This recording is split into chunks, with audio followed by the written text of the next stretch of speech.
कुछ कटपीस देखिए जी कि एक आदमी ने लगातार 25 बार रक्तदान किया। हाँ तो ब्लड बैंक वालों ने उसकी पत्नी का सम्मान किया, ये कहकर कि आपने नहीं पिया तभी तो हमने लिया। अब एक आदमी की लाख कोशिश के बावजूद शादी नहीं हुई, वो अपनी माँ के साथ मन्नत मांगने गया, वहाँ उसकी माँ खो गई। अच्छा वो बोला या खुदा तेरी खुदाई, अपनी तो मिली नहीं बापू की भी गवाही। एक शादीशुदा आदमी की गर्लफ्रेंड उसके घर आई, यह देखकर उसकी बीवी जोर से चिल्लाई, ये मैं नहीं सह सकती, एक ही म्यान में दो तलवारें नहीं रह सकती। बिल्कुल नहीं रह सकती। पति ने प्यार से समझाया, पगली तलवार का जमाना गया, तू ही बता अब तलवारें दिखती है कहीं, ये रिवॉल्वर का जमाना है और एक रिवॉल्वर में 6 गोलियां रहती है कि नहीं। हमारे देश में बेरोजगारी की समस्या इतनी है कि एक 60 साल का आदमी कंपनी में जाकर कहता है नौकरी दो।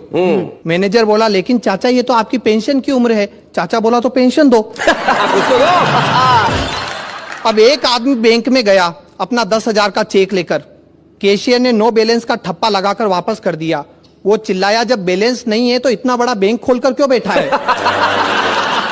अच्छा शैलेश जी, लोग कहते भारत से भ्रष्टाचार कब समाप्त होगा जी, मैं कहता हूं कभी नहीं होगा, क्योंकि भारत और भ्रष्टाचार दोनों की राशि एक है।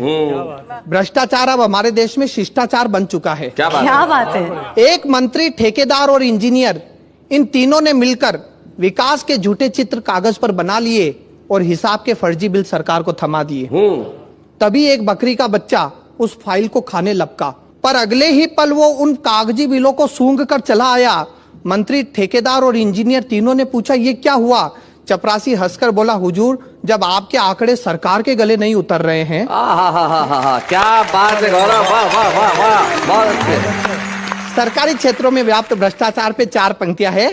राज्य कर्मचारियों ने बाढ़ पीड़ितों की सहायतार्थ अपना 1-1 दिन का वेतन दिया, बाढ़ पीड़ितों ने लेने से मना कर दिया। कहा क्या होता है 1-1 दिन के वेतन से, ये मुफ्त का दिखावा बंद करो और यदि सच्ची सहानुभूति हो तो 1-1 दिन के वेतन के बजाय अपनी 1-1 दिन की ऊपरी इनकम दो। क्या बात है, वाह वाह वाह वाह वाह गौरव, बहुत बहुत बढ़िया। अच्छा शैलेश जी, नेहा जी, जी हर व्यक्ति की जिंदगी में एक दौर ऐसा आता है जब वो आत्महत्या करने की सोचता है। लेकिन उसके मित्र, उसके रिश्तेदार उसे समझाते हैं और रोक लेते हैं। हाँ। वो लोग बड़े खुशकिस्मत होते हैं।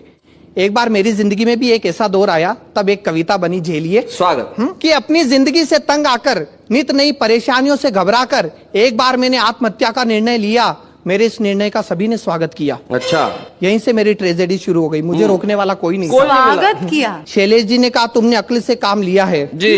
नेहा जी बोली ये नेक काम बहुत पहले कर लेना चाहिए था। प्रीतम जी बोले अब इस थियरी को अमल में लाओ और इससे पहले कि तुम्हारा विचार बदले तुरंत प्रैक्टिकल पर उतर जाओ। ये मेरे शुभ चिंतक ऐसे ही है। और यहाँ से व्यंग्य देखिए, हमारे देश में मरने के इनडायरेक्ट तरीके कितने हैं। जी, इनडायरेक्ट मरने के तरीके। भीड़ में एक रेल कर्मचारी था, शक्ल से मालगाड़ी की सवारी था। पास आकर बोला यदि आत्महत्या ही करनी है तो हमारे महकमे की सेवा लीजिए, बस एक बार विदाउट रिजर्वेशन बंबई से पटना तक की यात्रा कीजिए। आगे बढ़ जा, बस किसी तरह जनरल बोगी में चढ़ जा, ट्रेन पटना पहुंच जाएगी, लेकिन बेटा तेरी तो बस खबर ही आएगी। बहुत बढ़िया। और यदि तेरी किस्मत अच्छी रही तो पटना पहुंचने से पहले ही ये ट्रेन किसी पुल से गिर जाएगी या दूसरी ट्रेन से जा टकराएगी। कब परलोक का टिकट कट गया तुझे पता भी नहीं चलेगा। और तो और मरने के बाद 2 लाख रुपए का मुआवजा भी मिलेगा। क्या बात है, क्या बात है गौरव, बहुत बढ़िया। कि एक चुनाव हारा नेता दौड़कर आया, आकर चिल्लाया, सुना है आपका आत्महत्या का इरादा है, हम आपकी मदद करेंगे, ये हमारा वादा है। वाह। इस देश में कितनी समस्या है, हर समस्या की जड़ जनसंख्या है, इसका एकमात्र इलाज आत्महत्या है। क्या बात है, क्या बात है। लेकिन सामने चुनाव पड़े हैं जिसमें हम भी खड़े हैं, तब तक सब्र करना, हमें वोट देकर मरना। वाह वाह वाह वाह, बहुत बढ़िया गौरव।